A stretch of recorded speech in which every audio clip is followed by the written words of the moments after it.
Hello दोस्तों, तो आज हम जो कवर करेंगे वो है हमारा 2.12 2.11 तक कल हमने कर लिया था। आज पार्ट 4 है ये इकोनॉमिक्स का ही।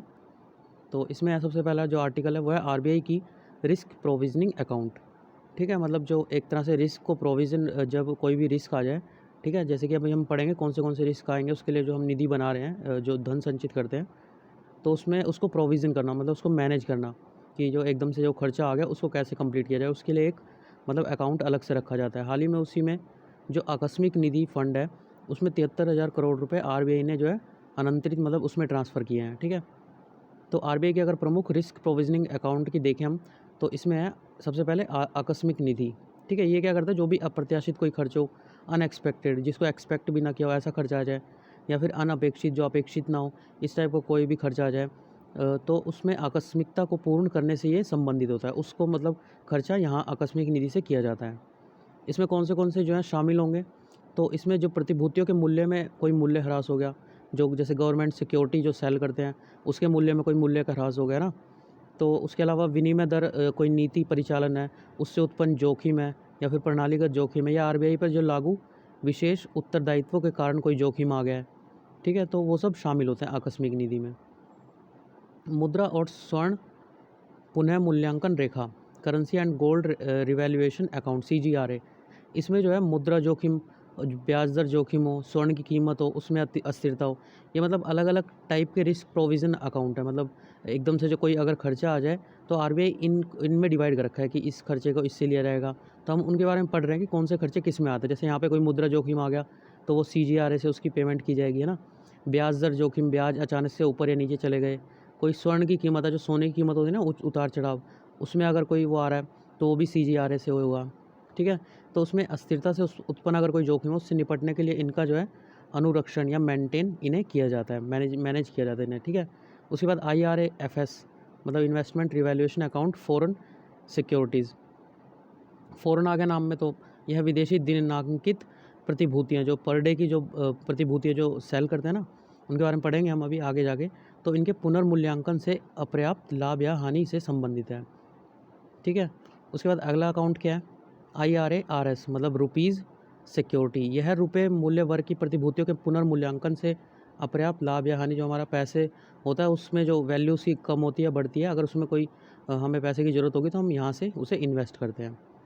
सरकार के लिए निहित था, सरकार के इसमें क्या बेनिफिट होता है, इस अंतरण के कारण जो है विगत वर्ष में तुलना में 2019 से 20 में जो सेंट्रल गवर्नमेंट है, केंद्र सरकार, उसको आरबीआई द्वारा जो लाभांश है उसके अंतरण में 67.5% की कमी हुई है, ड्यू टू कोरोना ही कह सकते हैं आप। ठीक है, उसके बाद आरबीआई की जो धारा है 47, उसके अनुसार जो आरबीआई है उसके जो लाभ या जो अधिशेष होते हैं, ठीक है, उसको विभिन्न आकस्मिक प्रावधानों के निर्माण, आरबीआई के सार्वजनिक नीति अधिशेष, जिसमें जो है वित्तीय स्थिरता अनुमान शामिल होता है, ठीक है, आदि के पश्चात सरकार को जो है दिया जाता है। ठीक है, वर्ष यह अंतरण आरबीआई के जो लेखा वर्ष है जुलाई से जून तक का, मतलब जुलाई एक ईयर में आता है ना, उससे लेके और अगले ईयर के जून तक का, उसके समाप्त होने के बाद जो है प्रत्येक वर्ष अगस्त माह के आरंभ में ये संपन्न किया जाता है। ठीक है, ये ध्यान रखिएगा अलग से कौन से टाइम पीरियड में ये चला है। ठीक है, बजट और इससे इसे इंटरमिक्स मत करिएगा। ठीक है, तो आरबीआई ने जो आकस्मिक जोखिम बफर है, जो कि नॉर्मली हम 5.5 से 6.5 रखते हैं। ठीक है, इसे मतलब रिस्क प्रोविजनिंग ही है ये, एक तरह की रिस्क प्रोविजनिंग ही बोलते हैं इसे। ठीक है, इसको जो है 5.5 पर बनाए रखा है, जो कि इसकी रेंज होती है 5.5 से 6.5, मतलब मिनिमम उस पर इसे बनाया गया है। ठीक है, तो देखिए जो रिस्क प्रोविजनिंग राशि होती है उसी को हम जो है कंटीजेंसी रिस्क बफर सीआरबी बोलते हैं। और इसने आरबीआई को कितने पे बनाया इसने, 6.5 से 5.5 की इसकी लिमिट होती है, आरबीआई ने इसे 5.5 पे रखा इस साल। ठीक है, तो सीआरबी क्या है, जो आरबीआई है उसकी आर्थिक पूंजी का ये घटक है जो इसकी मौद्रिक और वित्तीय जो स्थिरता होगी। ठीक है, इनके मतलब स्थिरता स्थिरता इसकी साख जो क्रेडिट होगा और जो परिचालनात्मक जोखिम होगा उसको कवर करने के लिए क्या होता है, आवश्यक होता है। ठीक है, अन्य संबंधित अगर तथ्य की बात करें तो आरबीआई ने जो सीएसएफ है उसके निकास के नियमों को शिथिल करने का निर्णय लिया है। ठीक है, सीएसएफ क्या है, कंसोलिडेटेड सिंकिंग फंड मतलब समेकित ऋण शोधन निधि। तो ये होता क्या है, इसको आरबीआई ने 1999 से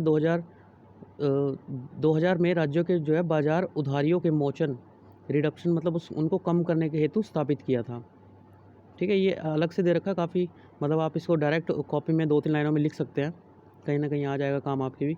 इस निधि को जो है राज्यों की संचित निधि, जो राज्यों की जो भी संचित निधि होगी, जो लोक लेखा जो पब्लिक अकाउंट होते हैं लोक लेखा, उससे बाहर बनाए रखा जाता है। ठीक है, इन दोनों को छोड़ के जो भी अकाउंट होगा वो उससे बाहर बनेगा, जो ये हमारा CSF का जो अकाउंट होगा। ठीक है, और इसका उपयोग जो है ऋण मोचन के अतिरिक्त अन्य उद्देश्य के लिए नहीं किया जाता। मतलब कोई भी अगर ऋण को हमें चुकाना है किसी भी, तो उसके लिए सिर्फ इसका यूज़ होगा, और किसी यूज़ के लिए नहीं होगा इसका। राज्य सरकार जो है प्रत्येक वर्ष CSF में उनके जो बकाया बाजार ऋण होता है उसका 1 से 3% तक योगदान करती है। ठीक है, जो बकाया बाजार ऋण होता है वो इसमें डाल देती है CSF में। वर्तमान में राज्य सरकारें जो है CSF में जो निधियां हैं उसके संपार्श्विक के लिए RBI से विशेष आहरण सुविधा का लाभ उठा सकती हैं। ठीक है, उसके बाद सुर्खियों में रहे RBI के प्रमुख कदम और निर्णय अगर देखते हैं हम, तो जो RBI उसके द्वारा वित्तीय स्थिरता रिपोर्ट 2021 जारी की कि हमारा जो देश है वो कितना वित्तीय स्थिर है। ये अर्धवार्षिक रिपोर्ट है, ये छोटी छोटी बात है। ठीक है, कई बार जैसे एग्ज़ाम में यही छोटी छोटी चीज़ें होती है जो हमारे दिमाग से एकदम निकल जाती है, और वहाँ पे जो है एग्जैक्ट वो इसी को पैराग्राफ में मिला के पूछ लेते हैं। ठीक है, तो ये याद रखिएगा, वित्तीय स्थिरता रिपोर्ट जैसे 6 पे आती है ये, तो जो फाइनेंशियल स्टेबिलिटी रिपोर्ट FSR है वो वित्तीय क्षेत्र के विकास, मतलब जो वित्तीय क्षेत्र में कितना विकास हुआ है और जो विनियमन है उसका रेगुलेशन है उससे अगर संबंधित समसामयिक मुद्दे हैं उसके संदर्भ में जो है वित्तीय स्थिरता के समक्ष जोखिम और जो वित्तीय प्रणाली है उसके लचीलेपन को दर्शाती है। ठीक है, तो कि वो कितना लचीला है। तो इसके बारे में जो है सबसे पहले देखिए, ये वैसे नीचे हिंदी में दे रखा है तो वहाँ पे देख लेते हैं, फिर इंग्लिश में देख लेंगे। तो प्रदर्शन मापदंड अगर देखें, सबसे पहले CRAR, जिसे CAR भी बोलते हैं, कैपिटल एडिक्वेट रेशियो। ठीक है, ये सब बेसिक में आपने पढ़ा होगा, बेसिक इकोनॉमी में। तो जोखिम भारित आस्तियों से पूंजीगत अनुपात, इसे जो है पूंजी पर्याप्त अनुपात के रूप में भी जाना जाता है। यह बैंकों की जो जोखिम भारित अस्थि होती है। ठीक है, अस्थि मतलब जो एसेट होगा और जो वर्तमान देनदारियाँ होगी उसके संबंध में उसकी पूंजी का अनुपात होता है। बेसल 3 मानदंडों के अकॉर्डिंग जो है इसे इस साल 8%, जैसे आप अगर गूगल पे जाके मॉनेटरी पॉलिसी लिखेंगे ना, मौद्रिक नीति, तो इन सब का रेशियो आ जाएगा CAR SLR। ठीक है, तो ये 4-5 चीज़ें होती हैं, bank rate, repo rate, reverse repo rate, इन सब क्या चल रही है अभी करंट, तो ये सब रेशियो आ जाएगा। तो CRAR को इस साल 8 रखा गया है। ठीक है, अनुसूचित अगर निष्कर्ष देखें तो अनुसूचित वाणिज्यिक बैंकों का जो CRAR मार्च 2020 के 14.7 से बढ़कर सितंबर 2020 में 15.8% हो गया है। ठीक है, GNPA ग्रॉस NPA जो होता है। ठीक है, NPA क्या होता है, जो हमारा जो नॉन परफॉर्मिंग एसेट है, जो जैसे पैसे लेके जो दूसरे देशों में जाके सेटल हो गए, मतलब जो सरकार ले नहीं पा रही, बैंक जो पैसा ले नहीं पा रहा है। ठीक है, तो वो NPA में हो जाता है। और ग्रॉस और मैंने आपको निवल में और सकल में बताया था ना, निवल और सकल में क्या डिफरेंस होता है। जैसे सकल में मान लीजिए आप मेरे 100 रुपये लेके चले गए कहीं पे, है ना, तो आप उसके आपका मैंने कुछ भी पेन पेंसिल 10-20 रुपये का कुछ रख लिया। ठीक है, तो सकल जो मेरा पैसा लेके चले गए वो 100 रुपये है। ठीक है, और निवल कितना हो जाएगा, जो पेन पेंसिल की अगर मैं अमाउंट माइनस कर लूँ, मान लो 20 रुपये का पेन पेंसिल है मैंने आपका रख लिया, तो वो निवल में कितना हो जाएगा, 80 रुपये टोटल हो जाएगा। ठीक है, नेट, निवल का मतलब नेट, सकल का मतलब ग्रॉस। ठीक है, ये मैं इसलिए बता देता हूँ ताकि जो जिन्होंने पिछले पार्ट नहीं देखे होंगे उनका भी क्लियर होता रहे साथ साथ। ठीक है, तो जो ग्रॉस NPA है, ठीक है, जिसमें से मान लीजिए जो विजय माल्या है वो 12,000 करोड़ रुपए लेके चला गया। ठीक है, तो उसमें से हमने उसकी संपत्ति जो जो मकान बेच के 5-6 हज़ार रुपये मान लीजिए उसके वसूल कर लिए। ठीक है, तो ग्रॉस कितना हो जाएगा उसका 12,000 करोड़, और नेट NPA कितना हो जाएगा 6,000 करोड़। ठीक है, तो एक गैर निष्पादित परिसंपत्ति एक ऋण या अग्रिम है जिसके लिए जो मूल या ब्याज है, मतलब इसमें यही बताया गया कि 90 दिन तक जो है उसकी पेमेंट हो जानी चाहिए। ठीक है, नहीं तो वो NPA में घोषित कर दिया जाएगा। उसके लिए निष्कर्ष देखें तो अनुसूचित वाणिज्यिक बैंक जो हैं उनका GNPA अनुपात 8.4% से घटकर 7.5% रह गया है। ठीक है, बेसाइलिन परिदृश्य के तहत जो है सभी जो SCB है, जो अनुसूचित वाणिज्यिक बैंक है, उनका GNPA अनुपात सितंबर 2021 तक बढ़कर 13.5% हो सकता है, और गंभीर तनाव परिदृश्य के तहत 14.8% तक भी बढ़ सकता है। ठीक है, अगला है प्रावधान कवरेज अनुपात, मतलब प्रोविज़न कवरेज रेशियो PCR। तो बैंकों के अपने लाभ के एक हिस्से को, जो भी पैसा वो कमा रहे हैं उसका एक हिस्सा उसको अशुद्ध ऋणों के विरुद्ध प्रावधान के रूप में निर्धारित करना आवश्यक है। मतलब जो हमारा बैड लोन होता है, ठीक है, जो बैड लोन होता है मतलब जो एक तरह से एनपीए कह सकते हैं आप, तो उसके प्रावधान विरुद्ध प्रावधान मतलब जो उस पर कानून वगैरह बनेंगे, इन सब पे पैसा खर्च करने के लिए उसे अपना एक हिस्सा रखना होता है। ठीक है, तो इसे पीसीआर कहा जाता है। इसी हिस्से को क्या कहते हैं? पीसीआर। तो इस एक उच्च पीसीआर अनुपात का आशय है कि अधिकांश परिसंपत्ति गुणवत्ता के मुद्दों का ध्यान रखा गया और बैंक सुभेद्य नहीं रहता। ठीक है, मतलब आदर्श रूप से 70% ऊपर अगर हमने पीसीआर को रखा तो बैंक क्या आता है? सुभेद्य वल्नरेबल नहीं रहेगा। पीसीआर जो है 66.2 से बढ़कर 72.4% हो गया है।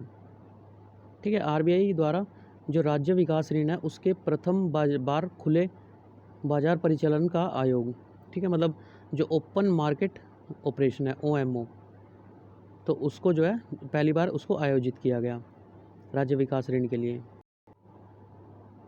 ठीक है, तो इसमें जो है राज्य विकास ऋण के लिए प्रथम बार ओएमओ को आरबीआई द्वारा आयोजित किया गया। ठीक है, भारत में जो है अगर केंद्र सरकार द्वारा जो हमारे ट्रेजरी टी बिल होते हैं ना, टी बिल या बॉन्ड या दिनांकित जो मतलब एक दिन की प्रतिभूतियाँ होती हैं, दोनों ही जारी किए जाते हैं। ठीक है, जो केंद्र सरकार होता है वो ये दोनों जारी कर सकता है, पर राज्य सरकार जो राज्य विकास ऋण है वो इन दोनों में से एक जारी करता है।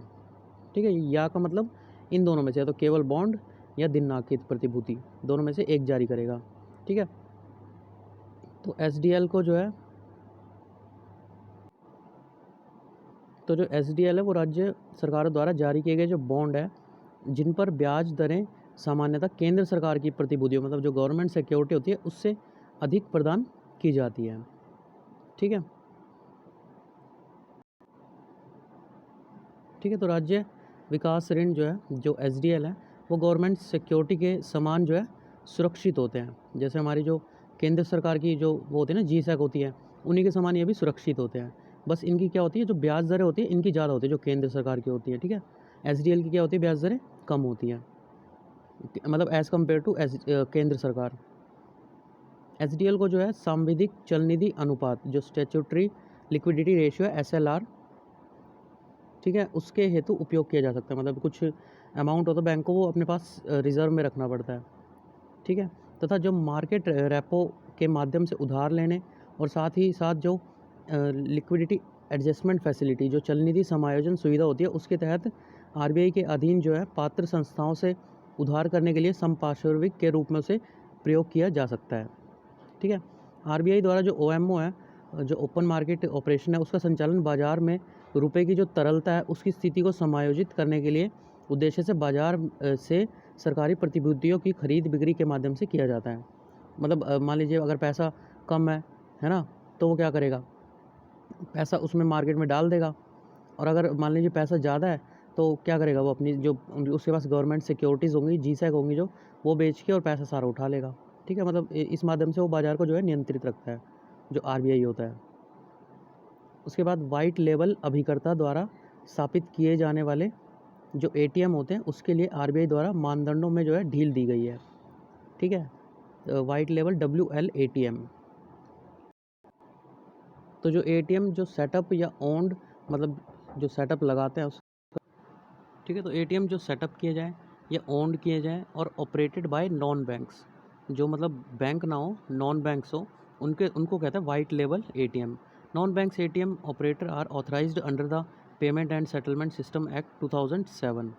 ठीक है, इनकी कंडीशन होती है मतलब ये जो है अपने किसी ब्रांड का प्रमोशन नहीं कर सकते वहाँ पे। ठीक है, जो ये non bankers white label ATM जो होते हैं, ठीक है, इन्हें क्या कहा जाता है, WL एटीएम। तो जो वाइट लेबल एटीएम होते हैं अभिकर्ताओं को वर्ष 2012 का जो लाइसेंस शर्त है उसके तहत निर्धारित कठोर रन रेट्स जिसके तहत जो है हज़ारों मतलब यूनिट की उन्हें स्थापना करनी पड़ती थी। ठीक है, इसके बजाय प्रबंधनीय वार्षिक लक्ष्यों का अनुपालन करना होगा। मैनेजेबल एनुअल टारगेट मतलब एनुअल टारगेट होगा आपको 50 या 100 एटीएम लगाने हैं। ठीक है, पहले क्या होता था, हज़ारों यूनिट्स इन्हें लगानी पड़ती थी।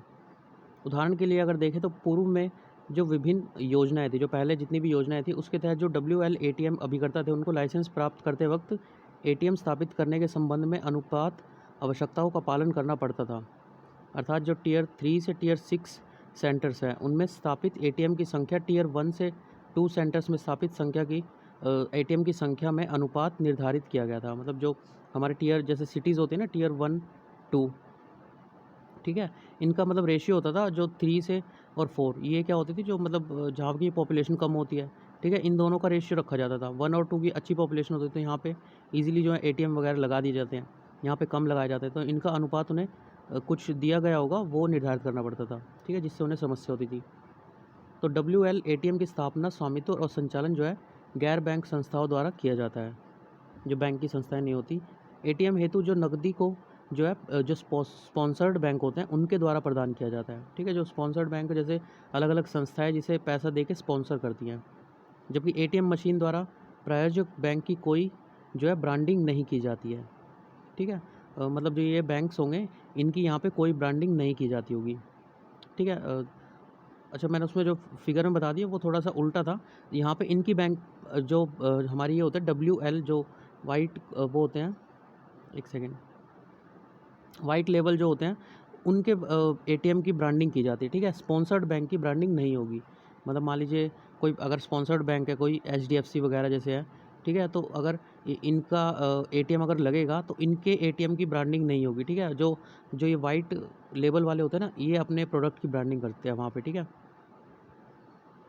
तो यह एटीएम को जो है भौगोलिक प्रसार को बढ़ाने में सहायता करेगा। मतलब इससे जो है एटीएम का पहले की मतलब इन शर्तों में ढील दी गई है, तो इससे भौगोलिक प्रसार ज़्यादा से ज़्यादा एटीएम लग सकेंगे, विशेष रूप से जो अर्ध शहरी और ग्रामीण क्षेत्र होते हैं उनमें, ठीक है। कंपनियों को व्यवसाय संचालन हेतु जो भुगतान और निपटान प्रणाली अधिनियम 2007 है उसके अंतर्गत RBI से लाइसेंस प्राप्त करना होता है। Tata communication payment solution limited जो इंडी कैश देश में जो है वाइट लेवल एटीएम की स्थापना हेतु RBI द्वारा अधिकृत प्रथम कंपनी है, ठीक है। प्रथम कंपनी कौन सी है? Tata communication payment solution limited, ठीक है। इसके अलावा जो है जो हमारा NPCI है, national payment corporation of India, ये भारत के सभी जो एटीएम है उनको लिंक करता है, ठीक है। NPCI के द्वारा इन एटीएम्स को लिंक किया जाता है। ये जो है ब्राउन लेवल एटीएम से भिन्न होते हैं। जो ये एटीएम होते हैं वो ब्राउन लेवल एटीएम से भिन्न होते हैं जिनका स्वामित्व और जो ब्रांड बैंक होता है उन्हीं के पास होता है। मतलब जो स्वामित्व होगा और जो उनका ब्रांड होगा वो बैंकों के पास होता है, ठीक है। अगर आप ब्राउन लेवल एटीएम लगवाएंगे तो जो स्पॉन्सर्ड बैंक होंगे उन्हीं की ब्रांडिंग होगी वहाँ पे, ठीक है। लेकिन इनका संचालन व रखरखाव तृतीय पक्ष के ऑपरेटर द्वारा करा जाएगा, ठीक है। ना तो जो ब्राउन लेवल एटीएम उनके द्वारा, ना स्पॉन्सर्ड बैंक द्वारा, तृतीय पक्ष का जो वो होगा ऑपरेटर उनके द्वारा इसका रखरखाव करा जाता है। अगला टॉपिक है RBI द्वारा जो डिजिटल भुगतान सूचकांक है। जो डिजिटल भुगतान सूचकांक उसका प्रारंभ किया गया, ठीक है। तो DPI RBI DPI क्या है? Digital payment index, digital payment index के जो है 5 व्यापक मानदंड इसमें शामिल है, ठीक है। मापदंड कौन से हैं? सबसे पहला भुगतान सक्षमकर्ता जिसका भारांश 25%, भुगतान अवसंरचना मांग पक्ष कारक 10%, भुगतान अवसंरचना आपूर्ति पक्ष कारक, ठीक है। उसके बाद 15% भुगतान निष्पादन 45 और उपभोक्ता केंद्रित जो है 5% होगा। तो जो विभिन्न समयावधि में देश में डिजिटल भुगतान की व्यापक और पैठ का मापन करने में ये जो है सक्षम होंगे। तो RBI जो DPI है उसका निर्माण मार्च 2018 को आधार अवधि मानकर किया गया था, ठीक है। इसको मतलब हमने वो माना था, बेस पीरियड होता है ना, जो बेस लाइन होती है आधार अवधि, उसको माना था 2018 को। अर्थात 2018 के लिए DPI स्कोर 100 निर्धारित किया गया था जब वो मतलब आया था, ठीक है। पर अब अभी की बात करें 19 और मार्च 2020 के लिए DPI क्रमशः कितना हो गया? 153.47 फॉर 2019 और 207.8 फॉर 2020 के लिए। ये वर्ष 2018 से 20 में डिजिटल भुगतान के विस्तार में जो है सराहनीय वृद्धि की ओर संकेत करते हैं। मतलब डिजिटल भुगतान सभी जैसे आप बिजली का बिल भरते हो ना, मोबाइल में रिचार्ज करते हो, 2-3 साल से मतलब ये सब ऑनलाइन ही सब कुछ हो रहा है, जिसकी वजह से ये इसका इंडेक्स ऊपर चला गया है। तो DPI स्कोर मार्च 2021 में 4 माह के अंतराल के साथ RBI की वेबसाइट पर अर्धवार्षिक आधार पर प्रकाशित किया जाएगा, ठीक है। मतलब वही 6 महीने 6 माही पर इसे बताया जाएगा, ठीक है। उसके बाद प्रमुख अवधारणाएं और सुर्खियों में रही संस्था है। सबसे पहले सूक्ष्म वित्त संस्था, सूक्ष्म वित्त संस्था माइक्रो फाइनेंस इंस्टीट्यूट। तो ये क्या होते हैं? MFI जो होते हैं वस्तुतः अल्प आय वाले लोगों को, जिनकी आय कम होती है, उनको वित्तीय सेवाएं प्रदान करने वाले संगठन है। ये अपने ग्राहकों को क्या करते हैं, सूक्ष्म ऋण देते हैं, बचत उनकी संग्रह कर सकते हैं, फंड का प्रेषण मतलब ट्रांसफ़र कर सकते हैं, पेंशन या बीमा आदि सुविधाएं प्रदान करते हैं। ठीक है। उसके बाद देखिए अगला है स्वैच्छिक प्रतिधारण मार्ग। देखिए अगला है स्वैच्छिक प्रतिधारण मार्ग या फिर वॉलंटरी रिटेंशन रूट, VRR। ये क्या होता है? तो ये VRR वस्तुतः एक निवेश सुविधा है जिसमें मतलब निवेश करते हैं जो RBI द्वारा जो विदेशी पोर्टफोलियो निवेशक होते हैं। ठीक है, पोर्टफोलियो एक तरह का मतलब मंच होता है जहाँ पे आके लोग इन्वेस्ट करते हैं, तो विदेशी पोर्टफोलियो निवेशक उसको प्रदान की जाती है। इसके तहत जो उच्च निवेश होते हैं वो करने की जो प्रतिबद्धता है उसके एवज में नियमों को जो है आसान कर दिया गया है ताकि ईजिली जो है इन्वेस्ट कर पाएँ। ठीक है, उसके बाद है तरलता पाश, लिक्विडिटी ट्रैप। देखिए जैसे आज 1 मई है, सॉरी आज 2 मई है, तो 1 मई से जो है मैं डेली 1 महीने के लिए करंट अफेयर डालूँगा। मतलब डेली जो करंट अफेयर आते हैं ना या इनसाइट के या फिर जो हमारे वो आते हैं ना उसके विज़न के। ठीक है, तो आप बता सकते हैं कमेंट में कि कौन से आपको चाहिए, उस हिसाब से मैं फिर देख लूँगा, नहीं तो इनसाइट के मैं डेली ज़रूर डालूँगा। ठीक है, इससे क्या होगा, जो आपका जून का महीना आएगा अगर पोस्टपोन नहीं होता एग्ज़ाम 27 जून को, ठीक है, तो हमारे जून के महीने में हमें जो है मई की करंट अफेयर पढ़ने की ज़रूरत नहीं होगी। अगर हम डेली करंट अफेयर पढ़ रहे हैं, कितना 20 से 25 मिनट का एक वीडियो होता है। ठीक है, 2x पे करके देखें या 1.7x पर उसी स्पीड बढ़ा के देखें, तो ज़्यादा से ज़्यादा 10 से 15 मिनट आप लगेंगे। ठीक है, डेली अगर आप इतना दे देंगे तो आपको मई में जो आपका एफ़र्ट होगा ना मंथली करंट अफेयर पढ़ने का, जून में जो आएगी मई की, वो 50% हो जाएगा। ठीक है, तो कोशिश करिएगा कि उसे एक बार एटलीस्ट देख ले वीडियो को। तो आज से जो है मैं स्टार्ट कर दूंगा 1 मई से, और 30 मई तक का, 31 मई तक का जब भी है कंप्लीट डेली डालूंगा। ठीक है, तो तरलता पाश, क्योंकि देखिए जैसे ये टॉपिक्स है, ये मैक्सिमम जो है करंट अफेयर जिसने पढ़ी होगी डेली की, उसे ये समझ में आ रहे होंगे, ज़्यादा उसे एफर्ट नहीं करना पड़ रहा होगा उसे पढ़ने पे। ठीक है, लिक्विडिटी ट्रैप, ये क्या होता है? तरलता पाश एक ऐसा विरोधाभासी आर्थिक स्थिति है जिसमें जो ब्याज दरें हैं वो बहुत कम हो जाती हैं। ठीक है, जो ब्याज की दरें होती हैं वो बहुत कम हो जाती हैं, और बचत मतलब लोग क्या करते हैं, जब जैसे कोरोना आया तो उन्होंने पैसा अपने पास सेव करना शुरू कर दिया। ठीक है, जबकि ब्याज दरें जो थी मार्केट में जो बैंक द्वारा दी गई थी वो काफ़ी कम हो गई थी। मतलब उस टाइम पे अगर पैसा लेते तो बहुत कम ब्याज पे मिल जाता, पर लोगों ने उसकी बजाय मतलब पैसे को अपने पास सेव करना शुरू कर दिया, इसी को मतलब तरलता पाश कहा गया है। और बचत की दर क्या होगी, बहुत ऊँची होगी, फलस्वरूप मौद्रिक नीति जो है अप्रभावी होगी, जो हमारी मॉनेटरी पॉलिसी थी वो अप्रभावी होगी। इसके कारण एक ऐसा आर्थिक परिवेश का बन गया जहाँ अर्थव्यवस्था में जो सृजित अतिरिक्त मुद्रा या मुद्रा आपूर्ति है उससे निवेश को बल नहीं मिल रहा था। मतलब हमने ऋण कम करे ताकि जो वो है निवेश है वो बढ़े, और उस पर कुछ फ़र्क नहीं पड़ा। ठीक है, इसके स्थान पर उक्त मुद्रा या मुद्रा आपूर्ति को बचत सेविंग के रूप में क्या किया गया, प्रयोग किया गया, सेविंग कर ली, इकट्ठा कर ली गई। फलतः अर्थव्यवस्था पहले की भांति समान तरलता स्तर पर बने रही। दूसरे शब्दों में तरलता पाश के कारण नए निवेश को बल नहीं मिलता। ठीक है, तो ये हमारा demand of money, rate of interest, मतलब ये बढ़ता जा रहा है रेट ऑफ इंटरेस्ट, और ये demand of money, liquidity preference, demand for money, मतलब ये जो हमारी वो थी रेट ऑफ इंटरेस्ट, वो हमने धीरे धीरे क्या किया, टाइम के साथ कम कर दिया है। पर फिर भी यहाँ पे जो ये था हमारा डिमांड ऑफ मनी, पैसे की जो डिमांड थी वो बढ़ नहीं रही थी। ठीक है, मतलब अगर हम इसे कम कर रहे हैं तो ये बढ़ना भी चाहिए, पर ये बढ़ नहीं रहा था, कम होता जा रहा था। ये लिक्विडिटी ट्रैप है हमारा। अगला टॉपिक है कोर निवेश कंपनियाँ, कोर इन्वेस्टमेंट कंपनी, CIC। ठीक है, तो ये क्या है? तो हाल ही में जो RBI ने CIC हेतु कुछ संशोधन जो है मानदंड जारी किए हैं, जो कुछ स्टैंडर्ड्स होते हैं उनमें संशोधन करके उसे जारी किया। तो क्या क्या थे? CIC एक प्रकार की जो है गैर बैंकिंग वित्तीय कंपनी है, मतलब NBFC है। ये बताने की ज़रूरत नहीं है आपको NBFC क्या होते हैं। यह मुख्यतः शेयरों और प्रतिभूतियों के अधिग्रहण, जो हमारी प्रतिभूतियाँ होती है, ट्रेजरी बिल, गवर्नमेंट, और जो शेयर्स होते हैं जो शेयर मार्केट में होते हैं, उस संबंधी कारोबार में जो है संलग्न होती है जो CIC कंपनी है। ठीक है, CIC अपनी कुल परिसंपत्तियों का कम से कम 90% हिस्सा ग्रुप कंपनियों के जो इक्विटी शेयर्स होते हैं, ठीक है, प्रीफरेंस शेयर होते हैं, बॉन्ड्स होते हैं, डिबेंचर होते हैं, कर्ज होते हैं, ऋण होते हैं, इनमें किए गए निवेश के रूप में धारण करती है। ठीक है, अगला है बैंक निवेश कंपनी, बैंक इन्वेस्टमेंट कंपनी या BIC। ये क्या है? जो हमारा सरकार है वो सार्वजनिक क्षेत्र के जो सभी बैंक होते हैं उनके लिए एक होल्डिंग कंपनी, ठीक है, BIC जिसे बोलते हैं, स्थापित करने की योजना बना रही है। जो कि किस समिति की अनुशंसा पर बनाई जाएगी? 2014 में जो पी.जे. नायक समिति थी, उसके द्वारा बीआईसी को स्थापित करने की सिफारिश की गई थी, ठीक है, 2014 में।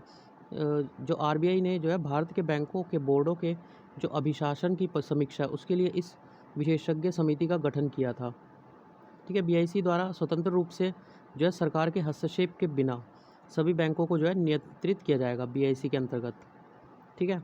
इसके द्वारा यह सुनिश्चित करने में सहायता प्रदान की जाएगी कि इन बैंकों में सरकार की जो हिस्सेदारी है उसको रणनीतिक रूप से कम करके 51% तक कर दिया जाए।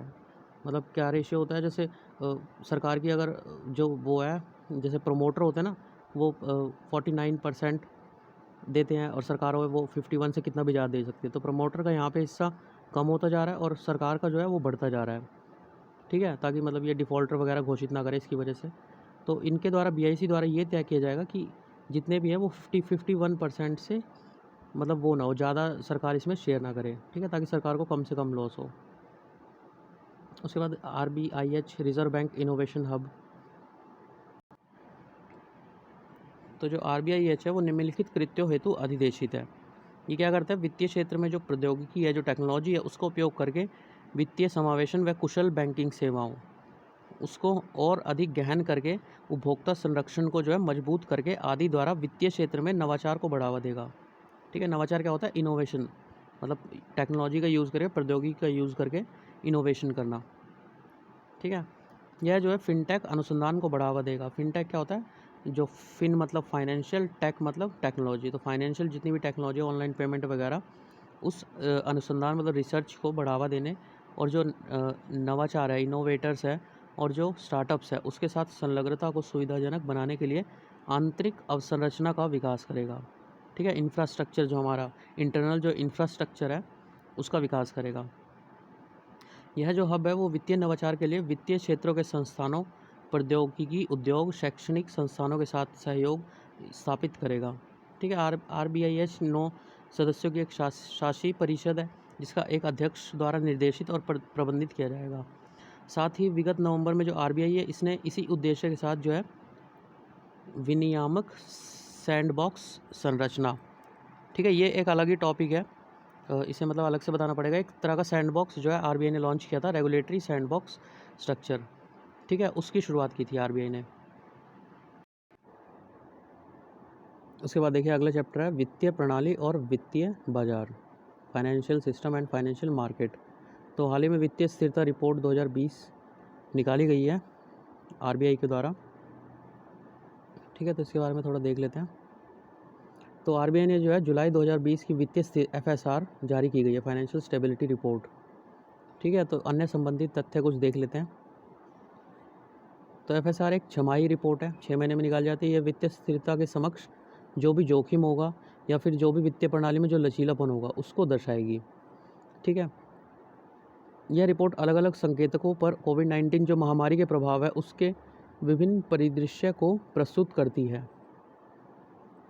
इस रिपोर्ट के महत्वपूर्ण अगर निष्कर्ष देखें हम, तो सभी जो अनुसूचित वाणिज्यिक बैंक हैं उसका जो ग्रॉस NPA है, ठीक है, ये आपको पता होगा। देखिए अगर आपने पिछले 2-3 वीडियो जो बनाए मैंने इकोनॉमी के वो सब देख लिए होंगे तो आपको ये सब समझ में आ रहा होगा, ठीक है।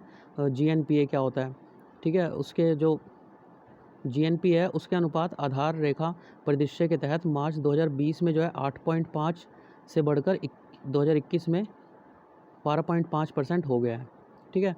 तो आप जो पिछली 2-3 वीडियो हैं वो अगर देख लेंगे तो इसे समझने में आपको ज़्यादा आसानी होगी। मेरा कहने का मतलब बस यही है, ठीक है। NBFC आपको पता होगा, NBFC जो है उसके लिए बाज़ार जो वित्त पोषण है उसकी घटती हिस्सेदारी, मतलब जो NBFC में जो कंपनियां थी उनकी जो हिस्सेदारी होती है वो भी घट रही है। ये एक चिंता का विषय है क्योंकि NBFC के साथ साथ जो वित्तीय प्रणाली है उसके समक्ष तरलता जोखिम उत्पन्न हो जाता है, क्योंकि NBFC अगर मार्केट में आएगा, बैंकों में कन्वर्ट होगा, उससे पैसा बढ़ेगा, ठीक है, पर इन्हीं की हिस्सेदारी अब घटती जा रही है तो उससे तरलता जोखिम उत्पन्न हो सकता है इन फ्यूचर। वैश्विक आर्थिक संभावनाओं के समक्ष जोखिम, तो ऋणग्रस्त गैर वित्तीय क्षेत्र, वैश्विक भू राजनीतिक तनाव में वृद्धि और कोरोना महामारी जनित जो आर्थिक गिरावट है उसके कारण वैश्विक आर्थिक संभावना के समक्ष जोखिम उत्पन्न हुआ है, ठीक है। मतलब ये ऐसा है जैसे आप अगर आपने बेसिक पढ़ भी रखे हैं पर 2-3 महीने से आपने इकोनॉमी पढ़ी नहीं है तो आप यहाँ पे आप पढ़ रहे होंगे थोड़ा बहुत, आपको मतलब धीरे धीरे रिगेन होता जाएगा वर्ड्स, है ना। 1-2 वीडियो देखेंगे आपके समझ में आ जाएगा कि यहाँ पे बात क्या हो रही है। पहली वीडियो में थोड़ा कम समझ में आएगा, 2-3 वीडियो बाद अपने आप ही आपके दिमाग में जो है बैठता चला जाएगा, ठीक है।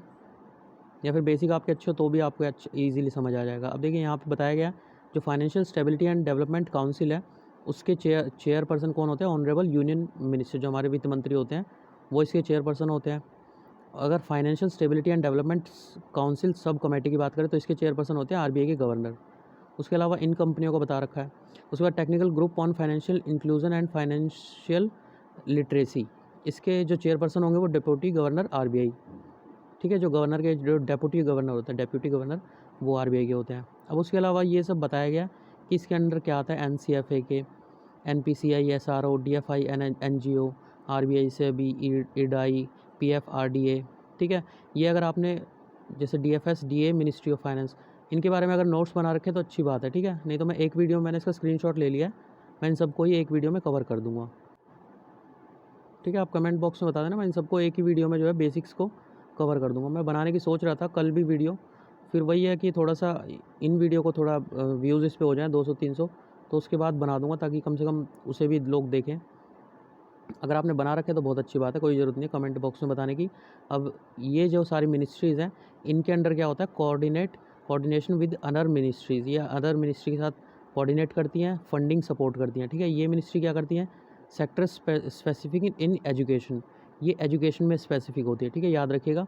Process specific in education supporting NCFE, NCFE आगे आएगा तो ये इसको सपोर्ट करती हैं, ठीक है। एनसीएफई क्या है, जो बेसिक फाइनेंशियल एजुकेशन होती है, creation of the content of financial education, development of e learning module, जो ई लर्निंग मॉड्यूल होंगे, और फाइनेंशियल एजुकेशन ऐप, ठीक है। जो भी एजुकेशनल होगी फाइनेंशियल से रिलेटेड उसका डेवलप करेगी, research, survey and dissemination of information, ठीक है।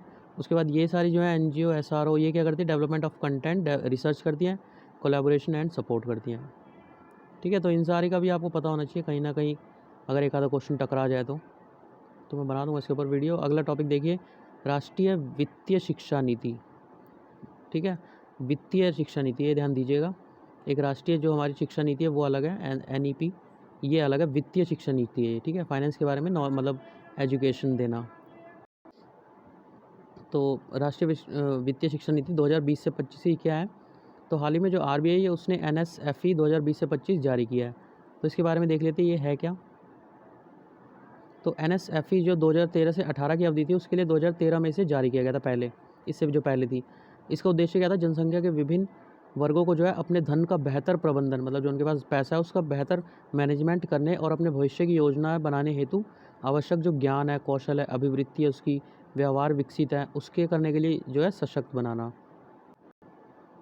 उसके बाद एनएसएफई जो है आर्थिक रूप से जो जागरूक और सशक्त भारत है उसको बनाने के लिए बहुहितधारक संचालित दृष्टिकोण, इसकी अनुशंसा करती है, बहुहितधारक संचालित दृष्टिकोण, ठीक है। तो एनएसएफई को जो है एनसीएफई, जो हमने पीछे पढ़ा था ना, national centre for financial education, उसके द्वारा वित्तीय क्षेत्र के सभी जो नियामक होते हैं, जो वित्तीय क्षेत्र में जो रेगुलेट करते हैं, ठीक है, नियामक करते हैं, जिसको आरबीआई, सेबी हो गया, आईआरडीआई, पीएफआरडीए, और जो डीएफएस है वित्तीय सेवा विभाग, और जो अन्य मंत्रालय और अन्य हितधारक हैं, डीएफआई, एसआरओ, आईबीए, एनपीसीआई, इससे परामर्श करके जो है इसको तैयार किया जाता है, ठीक है। ये सभी इंपॉर्टेंट हो जाते हैं यहाँ पे, जितने भी दे रखे हैं इनके बारे में आपको पता होना चाहिए, स्थापना वर्ष क्या करते हैं।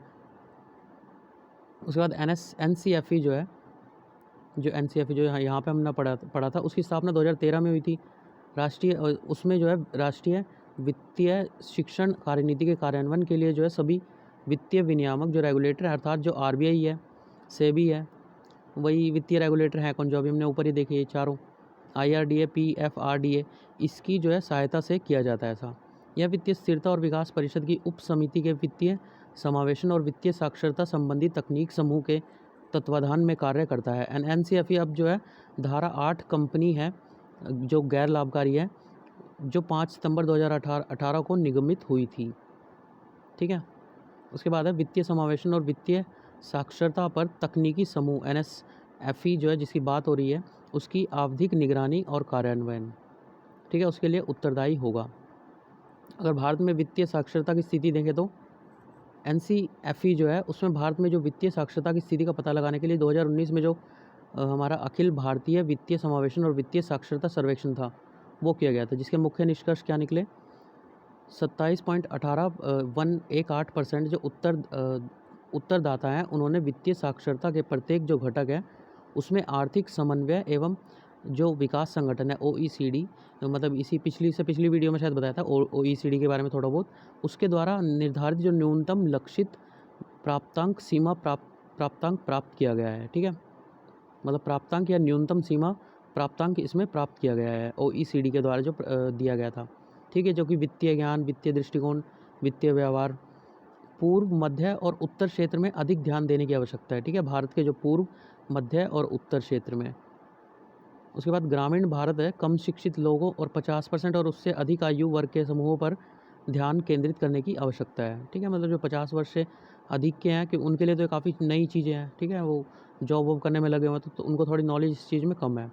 जो यूथ है उनको काफ़ी ज़्यादा नॉलेज है इन मामलों में। मतलब पेमेंट सिस्टम की बात करें अगर, तो RBI ने भुगतान प्रणालियों के प्रबंधन हेतु जो अम्ब्रेला एंटिटी होता है, UE छत्र इकाइयाँ, मतलब एक तरह से किसी चीज़ को प्रोटेक्ट करते हैं ना, जैसे छाते से, बारिश से खुद को, वैसे उसी रूपरेखा को जारी किया गया है।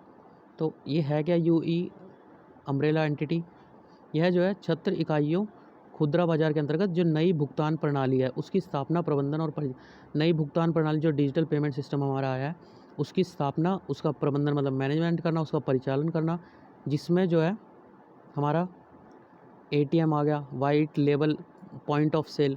पॉइंट ऑफ सेल क्या होता है? जैसे कि आप अगर शॉपिंग करने जाते हैं कभी, तो क्या होता है, आप वहाँ पे कुछ सामान खरीदते हैं तो वहाँ पे एट द पॉइंट आप पेमेंट कर देते हैं ATM कार्ड से, स्वाइप मशीन में, है ना, तो उसे पॉइंट ऑफ सेल कहेंगे। तो जो white label point of sale की जैसे मशीनें हो गई, आधार आधारित भुगतान और वित्त प्रेषण सेवाएँ आदि इसमें शामिल होगी। ठीक है, पिछले वर्ष जो है RBI के ने एकाधिकार और संकेंद्रण संबंधी जोखिम की रोकथाम हेतु खुदरा भुगतान के लिए एक वैकल्पिक छत्र संगठन, वैकल्पिक मतलब अल्टरनेटिव अम्ब्रेला ऑर्गेनाइजेशन, इसके निर्माण का प्रस्ताव प्रस्तुत किया था। इसके अलावा थोड़ा सा देख लेते हैं NPCI के बारे में, national payment corporation of India. तो ये क्या है? वस्तुतः RBI और जो IB है, भारतीय बैंक संघ है, उसकी एक संयुक्त पहल है जो भारत में खुदरा भुगतान और निपटान प्रणाली के संचालन के लिए एक अम्ब्रेला एंटिटी है। ठीक है, NPCI के 10 प्रमुख जो प्रवर्तक बैंक है, मतलब प्रोमोटर है, मतलब जिन्होंने मिलकर इसे बनाया है, प्रमोट किया है, मतलब पैसा दिया है इसमें बनाने के लिए। ठीक है, SBI हो गया, PNB हो गया, bank of Baroda, union bank of India, Canara bank of India, HDFC, city bank, HSBC, ICC bank, ये सब इसके क्या है? 10 प्रमुख प्रमोटर है NPCI के। ठीक है, यह संगठन भारत के लिए एक सुदृढ़ भुगतान और निपटान प्रणाली का बुनियादी ढांचा होगा। तो इसको तैयार करने के लिए भुगतान एवं निपटान प्रणाली अधिनियम 2007 इसके प्रावधानों को तहत इसे तैयार किया गया है। यह कंपनी अधिनियम 1956 था। कंपनी अधिनियम 2013 की धारा 8 की धारा 25 के प्रावधानों के तहत स्थापित एक गैर लाभकारी संगठन है। ठीक है, NPCI का अगर उद्देश्य देखें तो भौतिक और इलेक्ट्रॉनिक भुगतान, मतलब जो फिजिकली हम जाके पैसा दें या फिर ऑनलाइन पैसा कुछ दें, एवं निपटान प्रणाली दोनों के लिए संपूर्ण बैंकिंग उद्योग को एक बुनियादी ढांचा, ठीक है, बुनियादी ढांचा क्या करना है? प्रदान करना है। यह जो है नेशनल फाइनेंशियल स्विच, तत्काल भुगतान सेवा, immediate payment service IMPS, AEPS जो आधार सक्षम भुगतान प्रणाली है, चेक ट्रैक्शन सिस्टम है, ट्रंकेशन, ठीक है, चेक ट्रंकेशन सिस्टम है, रुपे कार्ड हो गया जैसे हमारा, NACH जो नेशनल ऑटोमेटेड क्लियरिंग हाउस है, जैसे विभिन्न उत्पाद प्रदान करता है ये। ठीक है, NPCI द्वारा ये दिए जाते हैं। तो RBI का क्या मानना है कि 60% से जो अधिक खुदरा भुगतान है उसको नियंत्रित करने वाला जो भारतीय राष्ट्रीय भुगतान निगम है, NPCI है, अब टू बिग टू फेल की श्रेणी में शामिल हो गया है। ठीक है, तो वर्तमान में अगर NPCI भारत में खुदरा भुगतान और निपटान प्रणाली के संचालन के लिए एकमात्र छत्र संगठन है। ठीक है, मतलब वही अम्ब्रेला जो संगठन है। देखिए यहाँ पे RBI के द्वारा क्या कहा गया कि जो SBI, HDFC, ICC बैंक है, ये बैंक कभी डूब नहीं सकते हैं, मतलब टू बिग इतने बड़े हैं कि ये फेल नहीं कर सकते हैं। ठीक है, इसका मतलब यहाँ पे जो टू बिग टू फेल था वो यहाँ पे कहा गया है। ठीक है, अगर पढ़ना हो तो इसे पॉज करके थोड़ा बहुत पढ़ लीजिएगा। उसके बाद जो है प्रमुख दिशा निर्देश, जो गाइडलाइंस है प्रमुख, वो क्या है? यह इकाई जो है संदाय और निपटान प्रणाली जो अधिनियम है 2007 payment and settlement system act 2007 उसके तहत अधिकृत होगा, ठीक है। और जो कंपनी अधिनियम 2013 है जो 1956 के उस पर प्रतिस्थापित किया जिसको, उसके अधीन भारत में एक क्या है, निगमित कंपनी होगी ये, ठीक है। वे इकाई है जो भारतीय नागरिकों के स्वामित्व और नियंत्रण अधीन है, आवेदन करने हेतु जो है पात्र होंगी। इस इकाई की न्यूनतम चुकता पूंजी जो पेड अप कैपिटल है वो 500 करोड़ रुपए रखी जाएगी, ठीक है। यह भागीदारी जो है बैंकों और जो गैर बैंक है उसके समाशोधन और जो निपटान प्रणाली है उसके परिचालन के साथ साथ संबंध जोखिम की पहचान और प्रबंधन मतलब उसका मैनेजमेंट करेगी, और देश में एवं अंतर्राष्ट्रीय स्तर पर खुदरा भुगतान प्रणाली के जो विकास और संबंधित मुद्दे हैं उनकी निगरानी भी इसके द्वारा की जाएगी, ठीक है। तो उससे पहले थोड़ा सा ये देख लेते हैं difference between NEFT RTGS and IMP, ठीक है। ये डेली करंट अफेयर में भी यही चार्ट आया था। जैसे यहाँ पे देखें, अगर NEFT में मिनिमम हम कितना पैसा मतलब ट्रांसफ़र वैल्यू कितनी है, 1 रुपया, RTGS में 2 लाख, IMPS में 1 रुपया। पेमेंट ऑप्शन की बात करें तो ऑनलाइन ऑफलाइन दोनों देता है, ऑनलाइन ऑफलाइन, ये सिर्फ online IMPS। Minimum transfer value no limit 2 lakh, ठीक है। सेटलमेंट टाइप देखें, आवरली बेस होता है, रियल टाइम जो मतलब रियल टाइम पे बेस पेमेंट होती है। सर्विस टाइमिंग 8 से 7 वर्किंग डे, अवेलेबल पूरे 7 दिनों के लिए, मतलब 365 days, available 365 days. Inward transaction charges क्या है, no charge, decline by bank, ठीक है। IMPS की पेमेंट जो है डिक्लाइन बाय बैंक होती है। उसके बाद है हालिया घटनाक्रम देखते हैं भुगतान प्रणाली में। तो हाल ही में क्या हुआ है, जो NPCI है उसके द्वारा एक PAI मतलब इसे चैट बोर्ड बोलते हैं, चैट बोर्ड, ठीक है। तो PAI चैट बोर्ड का इसमें शुभारंभ किया गया, जिसमें जो हमारे NPCI के जो उत्पाद हैं ना, जैसे फास्टैग हो गया, रुपे, UPI, EPS, इसके बारे में, जैसे फास्टैग आप गाड़ी वगैरह में नहीं लगाते, पेमेंट कटता है उसका, है ना, रुपे कार्ड होता है। तो इस टाइप से जागरूकता सृजित करने के लिए एक कृत्रिम आर्टिफिशियल इंटेलिजेंस आधारित चैट बॉक्स है, ठीक है। जिसके अंदर चैट बॉक्स मतलब बात करने के लिए, जैसे ऑनलाइन मैसेज चैट करते हैं ना, इस टाइप से। तो इसे बेंगलुरु स्थित एक स्टार्टअप कोरोवर प्राइवेट लिमिटेड, ठीक है, कोरोवर, इसके द्वारा विकसित किया गया है। अगर NPSA की बात करें तो उसने भारत में खुदरा भुगतान और निपटान प्रणाली के संचालन के लिए एक अम्ब्रेला संगठन ये है, ठीक है। यह जो है संदाय और निपटान प्रणाली अधिनियम 2007 के तहत RBI और भारतीय बैंक संघ इसकी एक पहल है, ठीक है। डाक पे की बात करें अगर, ये मतलब अलग अलग एप्लीकेशन है जिनकी बात हो रही है यहाँ पे कि अभी तक क्या मतलब NPCI के द्वारा किया गया। तो यह भारत डाक भुगतान बैंक द्वारा आरंभ किया गया एक डिजिटल भुगतान ऐप है। ये ऐप क्या करता है, इसका यूज़ जो है डिजिटल वित्तीय और सहायक बैंकिंग सेवाओं जैसे घरेलू मुद्रा अंतरण, QR कोड स्कैनिंग, ठीक है। जो QR कोड नहीं होता, ऐसे लिखा होता है QR कोड, ऐसे ऐसे लाइनें होती हैं, उसके लिए भी इसका जो है यूज़ किया जाता है। उसके बाद जो है IPPB जो है, जो हमारी ये डाक सेवा, ये Indian post payment bank, IPPB, तो ये क्या है, जो डाक विभाग संचार मंत्रालय उसके अंतर्गत एक सार्वजनिक क्षेत्र की कंपनी है। इसमें जो है भारत सरकार की 100% इक्विटी है, ठीक है। 100% मतलब शेयर्स भारत सरकार के इसमें। यह जो है भारतीय रिजर्व बैंक जो RBI उसके द्वारा अभिशासित है। यह संपूर्ण देश में विस्तारित जो भारतीय डाक विभाग है उसके डाक नेटवर्क द्वारा भुगतान सेवाएं ये प्रदान करता है, ठीक है। उसके बाद भूटान में रुपे कार्ड के द्वितीय चरण का आरंभ किया गया। तो रुपे कार्ड जो है का द्वितीय चरण भूटानी जो कार्ड धारक थे उनको भारत में रुपे नेटवर्क का उपयोग करने की अनुमति प्रदान करेगा, ठीक है। जो मतलब भारत में जो लोग हैं वहाँ के, वो रुपे कार्ड नेटवर्क कार्ड का उपयोग कर पाएंगे। तो रुपे कार्ड के बारे में देख लेते हैं थोड़ा सा। तो ये क्या है, 2012 में इसको शुरू किया गया, जो कि स्वदेशी डेबिट क्रेडिट इंटरनेशनल प्रीपेड संपर्क रहित कार्ड है। इसका जो यूज़ है वो ATM और एक पॉइंट ऑफ सेल होता है, मतलब जैसे स्वाइप मशीन होती है, उपकरणों और E-कॉमर्स जो वेबसाइट होता है वहाँ पे किया जाता है, ठीक है। उसके अलावा इसे भारतीय राष्ट्रीय जो NPCI है उसके द्वारा आरंभ किया गया था, ठीक है। वर्तमान में रुपे कार्ड 1100 से अधिक बैंक शाखाओं द्वारा जारी किए जाते हैं, जिसमें सार्वजनिक क्षेत्र के बैंक जो होंगे, ठीक है, या फिर प्राइवेट सेक्टर के जो होंगे उसके बैंक, क्षेत्रीय ग्रामीण और सहकारी जो बैंक होते हैं वो शामिल है, ठीक है। भारत में जो है UAE, बहरीन, सिंगापुर, सऊदी अरब और भूटान, इनमें जो है रुपे कार्ड आरंभ किया गया। भारत ने इनमें शुरू किया है रुपे कार्ड, ठीक है। यह जो है अल्प नकदी अर्थव्यवस्था की दिशा में भारत को प्रेरित करने के लिए आवश्यक बैंकिंग अवसंरचना के निर्माण हेतु एक पहल की गई है, ठीक है। हो गया यहाँ तक। उसके बाद अगला है भुगतान अवसंरचना विकास कोष, मतलब जो हमारा payment infrastructure development fund PIDF।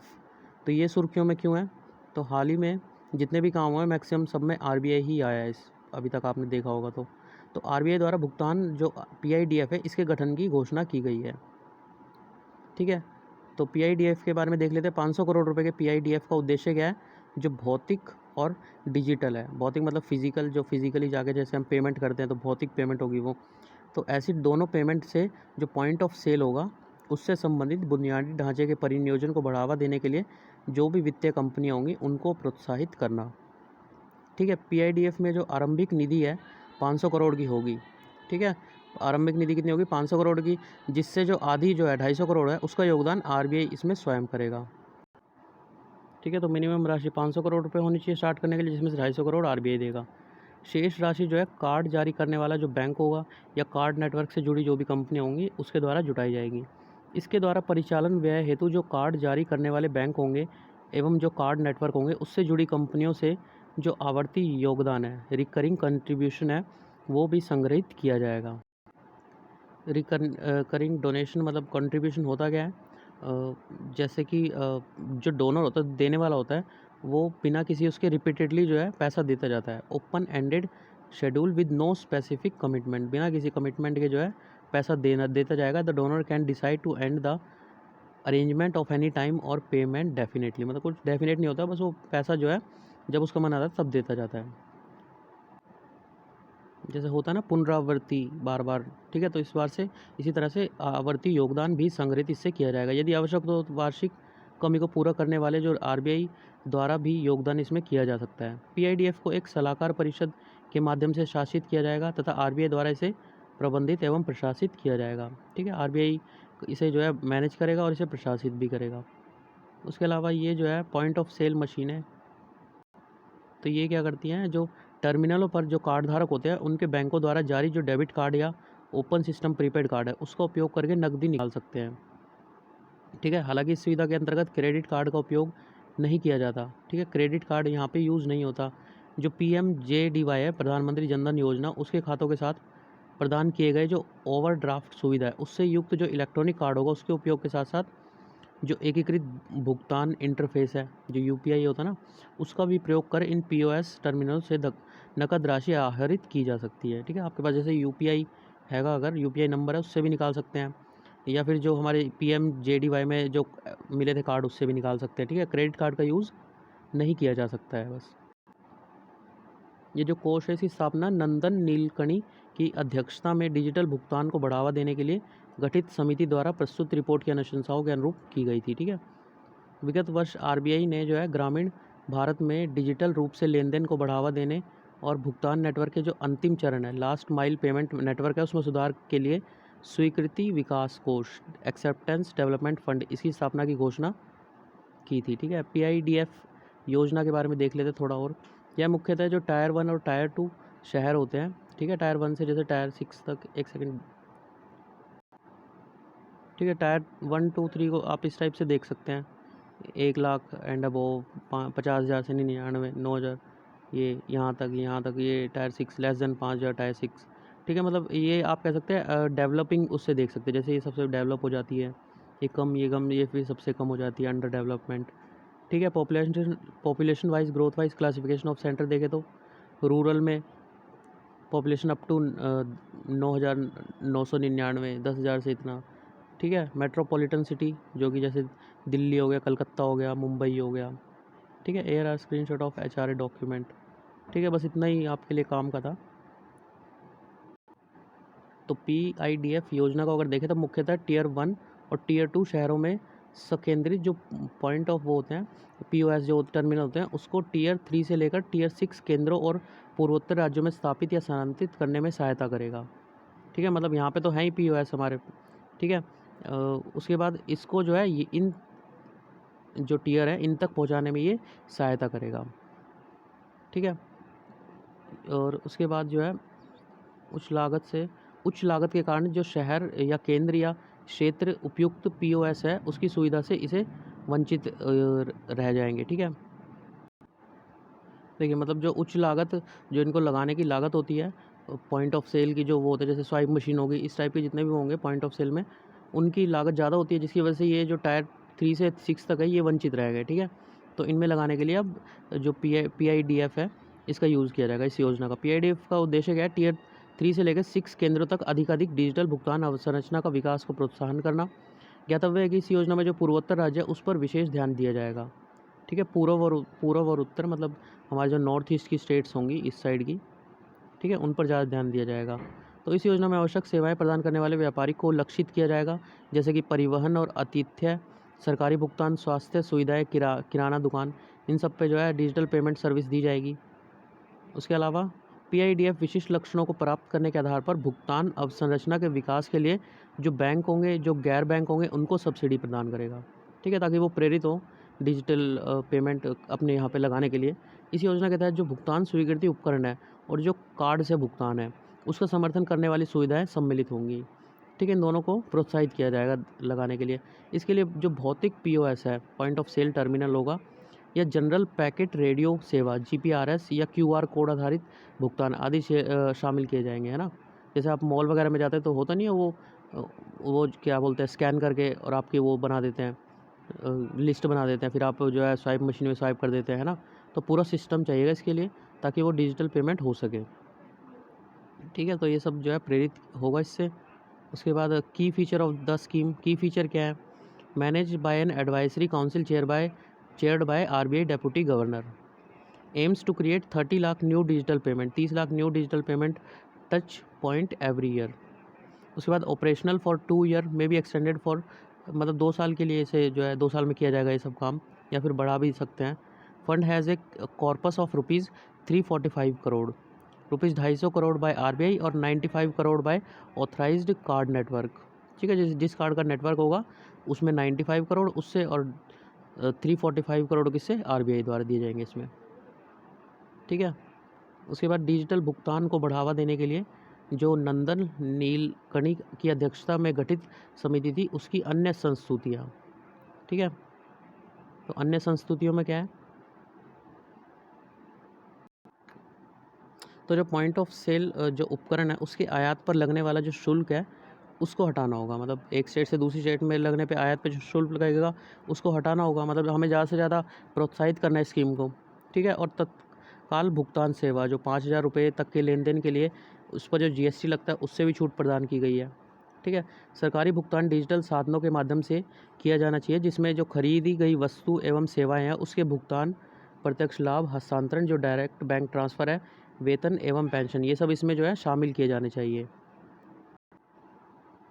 उसके अलावा जो खाता आधार के गलत विवरण है उसके कारण लेन देन में जो विफलता की घटनाएं को कम करने के लिए जो सार्वजनिक वित्तीय प्रबंधन प्रणाली है, ठीक है, पब्लिक फाइनेंशियल मैनेजमेंट सिस्टम या फिर national payment corporation of India जैसी मानक सेवाओं का यूज़ करना चाहिए इसमें। ठीक है, डायरेक्ट बैंक ट्रांसफ़र में जो कनेक्टिविटी और प्रमाणीकरण त्रुटियाँ हैं उसको दूर करने के लिए समर्पित शिकायत निवारण तंत्र उपलब्ध कराया जाना चाहिए। ठीक है, RBI को विभिन्न क्षेत्रकों की जो तुलना है उसको करने के लिए वित्तीय समावेशन सूचकांक विकसित करना चाहिए। ठीक है, देखिए आप इस जो ये प्रॉब्लम्स पढ़ रहे हैं, इसके सॉल्यूशन पढ़ रहे हैं, इसको इस टाइप से मत पढ़िए कि आपको पढ़ना है फिर लिखना है।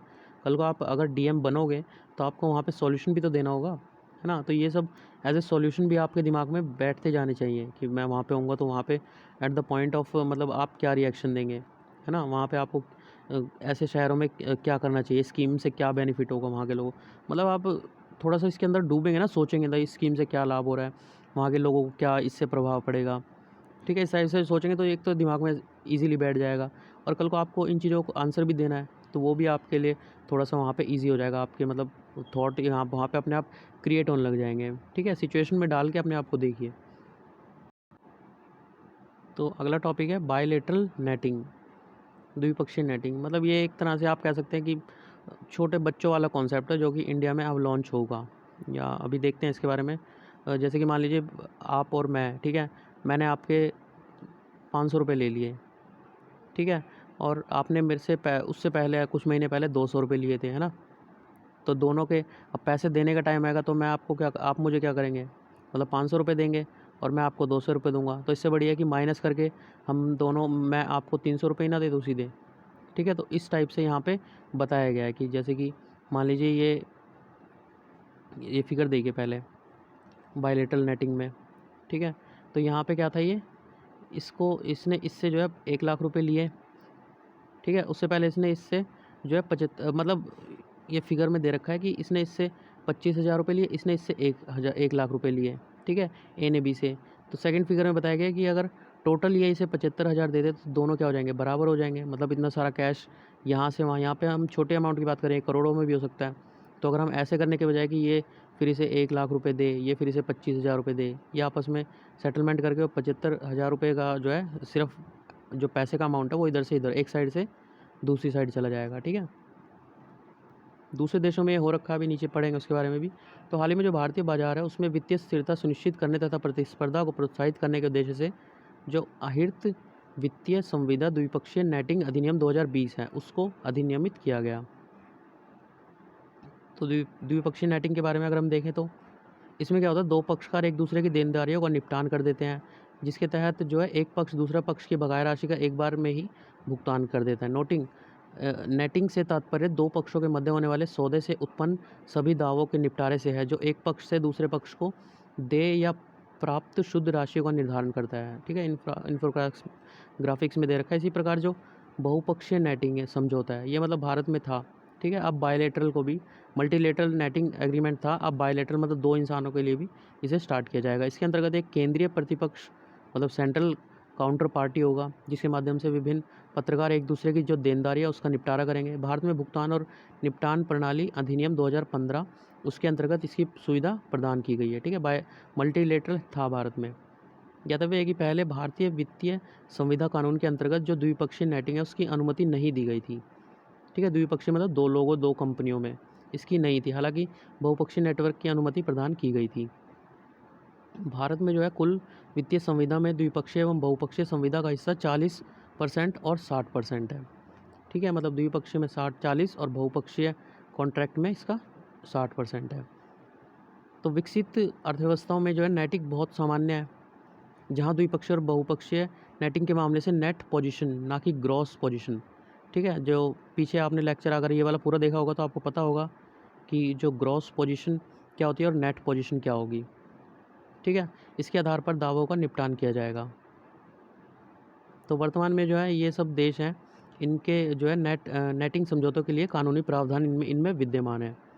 ठीक है, वित्तीय स्थिरता बोर्ड और बैंकिंग पर्यवेक्षण पर बेसल समिति जैसे वैश्विक नियामकों ने ऐसी नेटिंग के उपयोग का समर्थन किया है। ठीक है, महत्वपूर्ण शब्दावली देखें तो डेरिवेटिव सबसे पहले, यह एक प्रतिभूति सिक्योरिटी होती है जिसमें प्रतिभूतियों का मूल्य अंतर्निहित परिसंपत्ति के मूल्य पर निर्भर करता है, उससे प्राप्त किया जाता है। सामान्य प्रकार के जो डेरिवेटिव होते हैं वे ऑप्शंस, कोई वायदा, अग्रिम फॉरवर्ड हो, वारंट हो, उसके अलावा जो स्वैप इसमें आदि सम्मिलित होते हैं। Over the counter derivative, over the counter जब दो पक्षकार बिना किसी एक्सचेंज या मध्यवर्ती संस्थाओं की सहायता से द्विपक्षीय समझौते के आधार पर कॉन्ट्रैक्ट का व्यापार करते हैं तो उसे OTC डेरिवेटिव कहते हैं।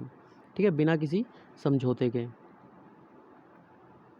ठीक है, ये अलग अलग मतलब वो हैं जो दो पक्षों के बीच में जो पैसे का लेन देन होगा। उसके बाद अहर्क वित्तीय संविदा, क्वालिफाइड फाइनेंशियल कॉन्ट्रैक्ट, QFC एक अभिप्राय वित्तीय बाजार के दो जो अहर्त जो सहभागिता उनके मध्य द्विपक्षीय कॉन्ट्रैक्ट से है, जहां QFC के रूप में अधिसूचित जो द्विपक्षीय संविदा है उसका कम से कम एक पक्षकार उपयुक्त प्राधिकारी के अधीन विनियमित इकाई होता है।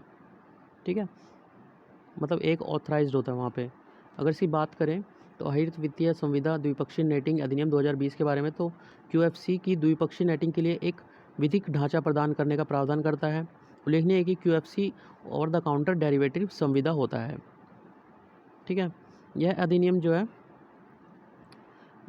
निम्नलिखित के बारे में प्रावधान करता है। केंद्र सरकार या कुछ जो विनियामकीय प्राधिकरण है उसको किसी द्विपक्षीय समझौते मतलब दो बैंकों के बीच में कोई समझौता है या संविदा या लेन देन या अन्य प्रकार के जो कॉन्ट्रैक्ट्स होते हैं उनको QFC के रूप में घोषित करने का अधिकार दिया गया है। ये प्राधिकरण में जो है SEBI, RBI आदि देखें। ठीक है। जैसे ये मान लीजिए 2 बैंक हैं, आपस में अगर लेन-देन कुछ कर रहे हैं तो ये उसके अंदर आ जाएगा। इसमें नैतिक समझौते की शर्तों से बाहर निकलने के लिए कुल देय राशि का निर्धारण करने के बारे में उपबंध शामिल हैं। इस क्षेत्र में जुड़े प्रशासकों की शक्तियों पर कुछ सीमाएँ आरोपित की गई हैं। ठीक है। तो चलिए आज के लिए बस इतना ही। 3.5 जो है देखते हैं, अगर मन किया तो शाम में बना दूँगा, नहीं तो कल फिर बनाऊँगा इसे 3.5 से। ठीक है। तब तक के लिए एंजॉय करिए, पढ़िए खूब दिल लगा के, और अगर पसंद आता है वीडियो तो लाइक सब्सक्राइब करिए, ज़्यादा से ज़्यादा शेयर भी कर सके तो कर दीजिए। ठीक है। तो thank you for watching my video and उसके अलावा हैव अ गुड डे।